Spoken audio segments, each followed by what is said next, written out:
राशि वृश्चिक के बारे में, राशि वृश्चिक के लिए कैसा रहेगा। तो राशि वृश्चिक के लिए जब मैं मई का महीना देखता हूं तो मुझे बहुत बेहतरीन नजर नहीं आ रहा है। उसका कारण है तारीख 4 से मंगल चतुर्थ भाव में गोचर करने आ जाएंगे। आपके राशि स्वामी जो है अभी तक उच्चस्थ होकर के तृतीय भाव में गोचर कर रहे थे, ये युति उनके लिए बहुत बेहतरीन थी, लेकिन अब मंगल चतुर्थ भाव में आकर के पहुंच जाएंगे। चतुर्थ भाव आप लोग जानते हैं कि बहुत इंपॉर्टेंट भाव है। चतुर्थ भाव हमारी फ्यूचर प्लानिंग का भाव है। चतुर्थ भाव हमारे सेटिस्फैक्शन का भाव है। चतुर्थ भाव हमारा हृदय भाव है। चतुर्थ भाव हमारा सुख भाव है।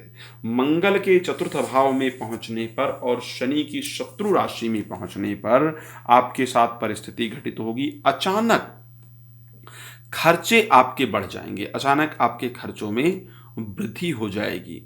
घरेलू परेशानियां, परिवार में बहुत सारी परेशानियों का सामना आपको करना पड़ेगा। अब ये पारिवारिक जो परेशानियां हैं, इसका ये कहां से पैदा होंगी, मैं आपको उसके थोड़े से क्लू बता देता हूं, थोड़े से नियम बता देता हूं। क्या होता है, चतुर्थ भाव में अगर ज्योतिष में बड़ी गहराई से जाकर के देखा जाए तो ये हमारे जो पारिवारिक संस्कार हैं उसको एक्सेप्ट करने का भी भाव होता है। यानी चतुर्थ भाव में पापक ग्रह अगर बैठे हों तो हम पारिवारिक संस्कारों को भूल करके, सामाजिक नियमों को भूल करके आगे चलने का प्रयास करते हैं। तो अगर आपका बेटा बेटी है या आप खुद हैं तो ऐसी परिस्थिति में आपके मन का भटकाव हो सकता है। यानी आप शादीशुदा हैं तो आपका मन कहीं और जाकर के लग जाए, किसी और में लग जाए और उसके कारण घर में परेशानी पैदा हो जाए। बेटी बेटा हैं तो वो इंटरकास्ट मैरिज या कहीं अलग जाकर के शादी करने का विचार करें, या इस प्रकार के, या आप अगर हैं तो आपके मन में ही कहीं अलग जाकर के शादी करने का, या ऐसे अनेक प्रकार के विचार जो सामाजिक नियमों का उल्लंघन करते हों, ऐसे विचार आपके मन में पैदा होंगे जो पारिवारिक उलझनों को पैदा कर सकते हैं। इस चीज का आपने विशेष ध्यान रखना है। जब भी ऐसी दिक्कतें हों तो ऐसे कंडीशन में आपको गायत्री मंत्र का जप जरूर करना चाहिए। गायत्री मंत्र का जप करना चाहिए या करवाना चाहिए, जिससे आपको लाभ की प्राप्ति होगी। जो पारिवारिक समस्याएं हैं, जो पारिवारिक उलझने हैं, उनका सामना आपको नहीं करना पड़ेगा। अब चतुर्थ भाव में मंगल बैठ करके दुर्घटना का योग बनाता है। आप जानते हैं चतुर्थ भाव वाहन इत्यादि का भाव है, मकान इत्यादि का भाव है, लेकिन चतुर्थ भाव में जो मंगल है वो एक पापक ग्रह, मंगल दुर्घटना का कारक प्लैनेट माना जाता है। और मंगल के यहां बैठने पर दुर्घटना होने का जो योग है वो पूर्ण रूप से बन रहा है।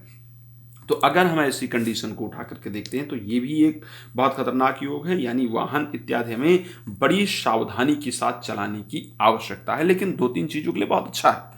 कोई भी ग्रह किसी चीज के लिए खराब होता है तो कुछ और चीजों के लिए अच्छा भी होता है। अब अच्छा किस चीज के लिए है उसको लेकर के हम बात कर लेते हैं। चतुर्थ भाव भूमि का भाव है, चतुर्थ भाव मकान का भाव है। ये कोई प्रॉपर्टी आपकी बहुत दिन से नहीं बिक रही थी, या कोई प्रॉपर्टी आप खरीदना चाहते हैं या चाहती हैं, वाहन खरीदना चाहते हैं या बेचना चाहते हैं, तो ऐसे कंडीशन में ये माह आपके लिए बहुत बेहतरीन जाने वाला है। ये कार्य निश्चित रूप से आपके संपूर्ण होने वाले हैं। हृदय में जो इच्छा पाल रखी थी, मन में जो इच्छा पाल रखी थी, वो इच्छा आपकी जरूर पूर्ण होने वाली है इस महीने में। आपके जो फ्यूचर प्लानिंग है, जिसके बारे में बहुत दिन से सोच रहे थे कि फ्यूचर में कुछ प्लान किया जाए, लाइफ में कुछ अच्छा किया जाए, तो उसके भी संयोग इस माह में बन रहे हैं, क्योंकि मंगल छठे भाव की भी स्वामी हैं।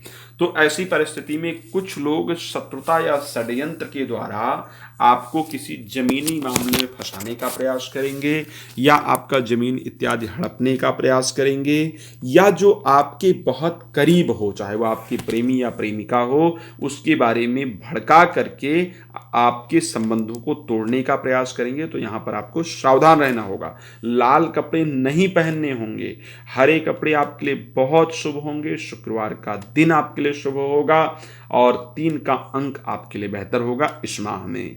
मैं आपसे रिक्वेस्ट करूंगा, संस्थान में रुद्राक्ष का सिद्धीकरण, रत्न का सिद्धीकरण, जप, पूजन, यज्ञ इत्यादि चल रहा है।